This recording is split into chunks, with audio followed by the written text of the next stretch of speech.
with the horse properly over the jump, that she didn't have the ability to do that. So there is a limit to how much we want that heel to go down each stride.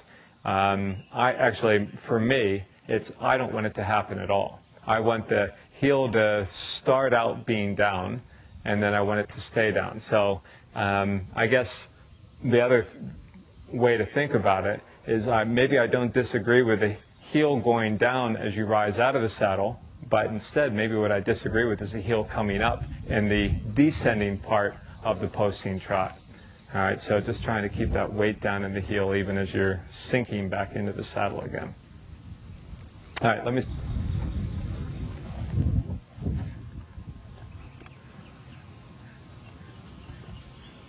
Yeah, pretty good. If that right leg stays like that, I'll be happy.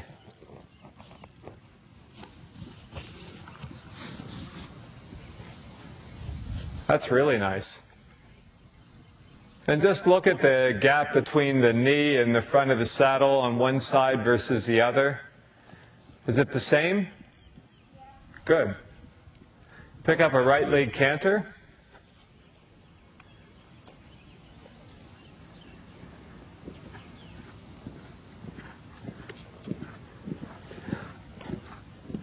Pretty good.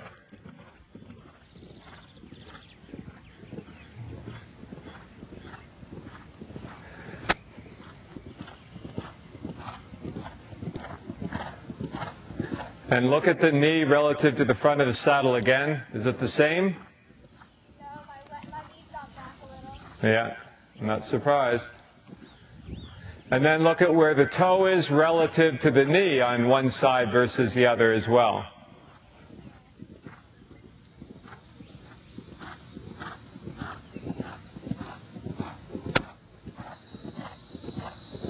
All right, back to the walk. It's an exercise. It's an exercise, I think everybody should do. I don't think it's something that's necessary for you at the moment, but it is something that every rider should do. And the purpose of doing this is to make you aware of your straightness. Mm-hmm. Have you done this exercise? No. Okay. I'm only doing it because Tootie said that you should do it. Oh. Good. So half the stirrup leather will work its way back to the deepest part of the saddle, and the other half the stirrup leather will stay in front of the pommel of the saddle. It actually looks too short still. Yeah. So just even it up a little bit. I think you ride maybe with a lot more weight in the left stirrup than you do the right stirrup. Really crooked. You are really crooked. I agree. And when you do it, you're now going to have a means of being able to recognize that you are crooked, and two, an incentive not to be crooked. All right, so just push down a little bit more on this side. Yeah, that's good. And what I want to do is just mark where straight actually looks like it is. Just put a little line there. All right, that just gives you maybe a bit of a visual reference as well. So sometimes what a rider feels to be straight is actually something other than straight as well. So anyway, you'll figure it out. There's an awful lot going on, but this is going to help you with one aspect of the straightness. Another thing that I encourage people to do is ride with a 6 or 7 foot long pole. Like if you go to Home Depot, you look in the timber section and you'll see 1-inch dowel, like a curtain rod type of thing, that you put behind your back, and it wants to be 6 or 7 feet long. I actually prefer probably 7, and the idea is the longer that pole is, the easier it is to identify whether it is level and perpendicular to your horse, which is the way that it should be, level and perpendicular to the horse. So with a little thing like this, I've got to look pretty hard just to see whether it's level, and by the time I turn my body, I've of course made it on level too.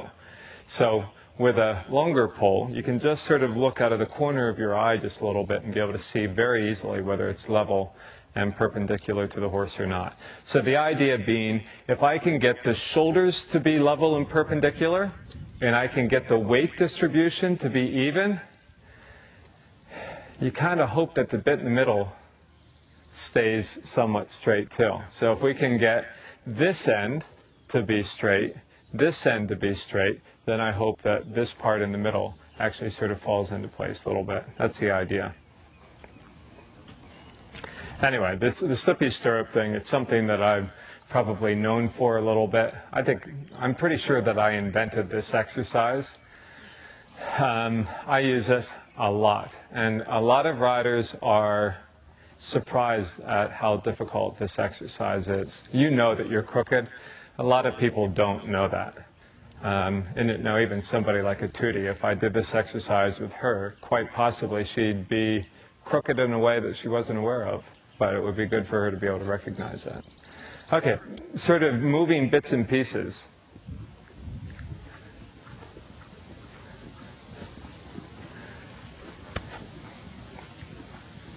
Tootie, more vertical with your upper body. There you go. That's right.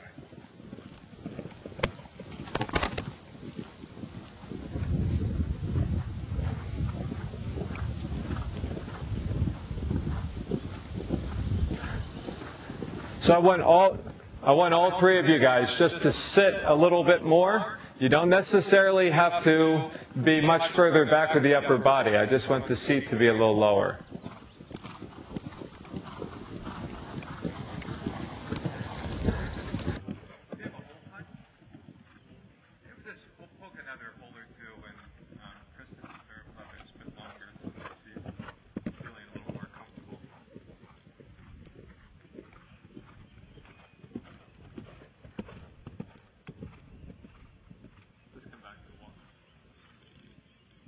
Back to the walk.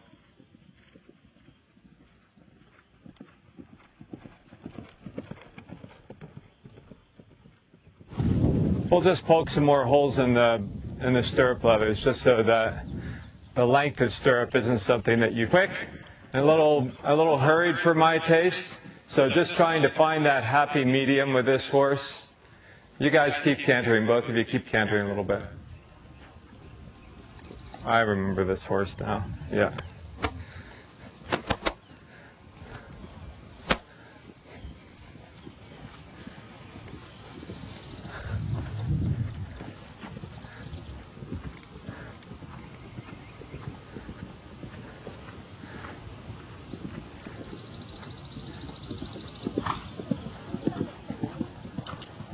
Who's the boss, Tootie? You or the horse?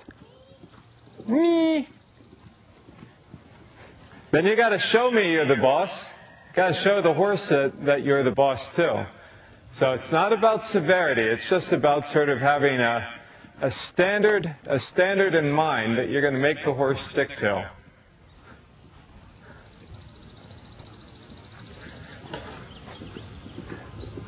Shorten the range just a little bit more. There you go. Good girl.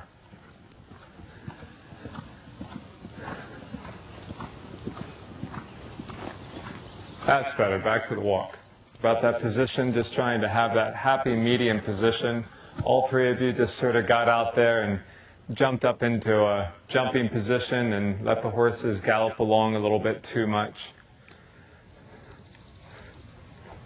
Mary, no longer do you have the excuse of saying that just making sure that my horse is up in front of my leg. I'm not going to give you that excuse anymore because I think he is for the most part. He looks pretty good. So just want to try to hit that happy medium with all three of these horses from the beginning. Tootie, clearly your horse was just charging along too much. Just trying to hit that happy medium.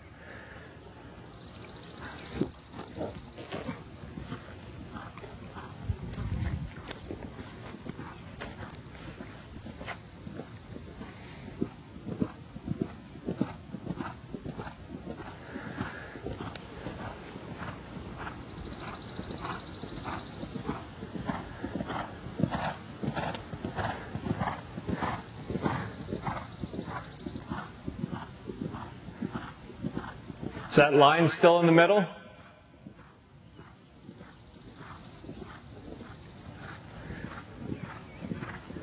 going to the left a little, I think. To the left or the right? I thought it was going to the left. Okay.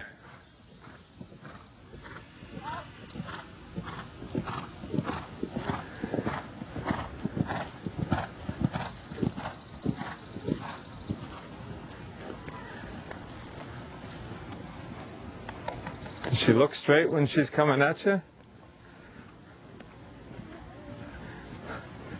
Before she started, it was to the right. But now that It's definitely to the right at the moment a little bit. Not too bad.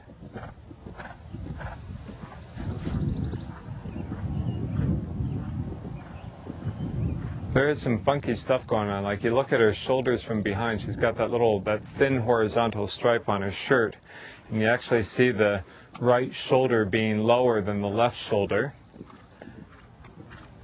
But yet just watch as she comes around here. You see that it's actually not too bad, but still maybe slightly righter on the right side. But wait till she goes the other way. Change direction.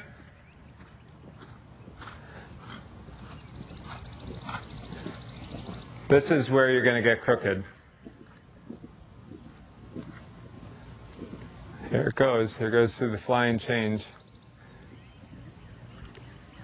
This is where it's through that flying change in particular, that's where she's really going to want to try to shift her weight. And all of that weight's going to end up in the left stirrup. See?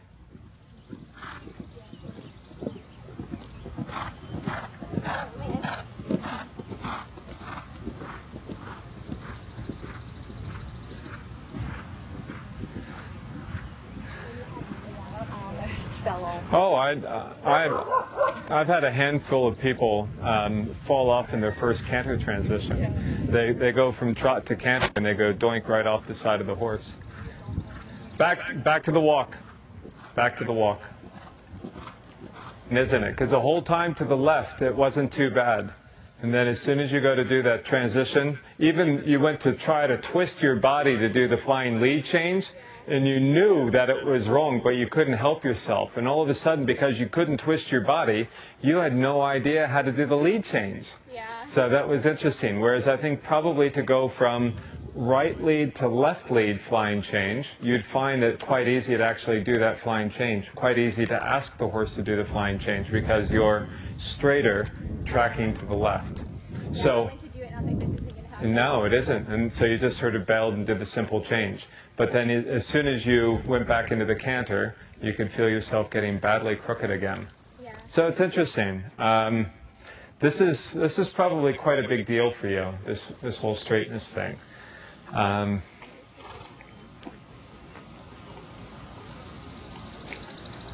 Mary, what's my nature? To say, that's fine, good exercise, let's put the stirrups back on the saddle? Or... No, you want it to happen the entire time. Yeah. And you know, there will be a point, and I don't know when it'll be, there'll be a point, Kristen, where all of a sudden the light bulb will go on, and you'll figure out what it takes to actually stay straight. Now, what I would say, are you any good at doing a counter canter? Mm-hmm. Show me a counter canter tracking right. Okay. So pick up The left lead on the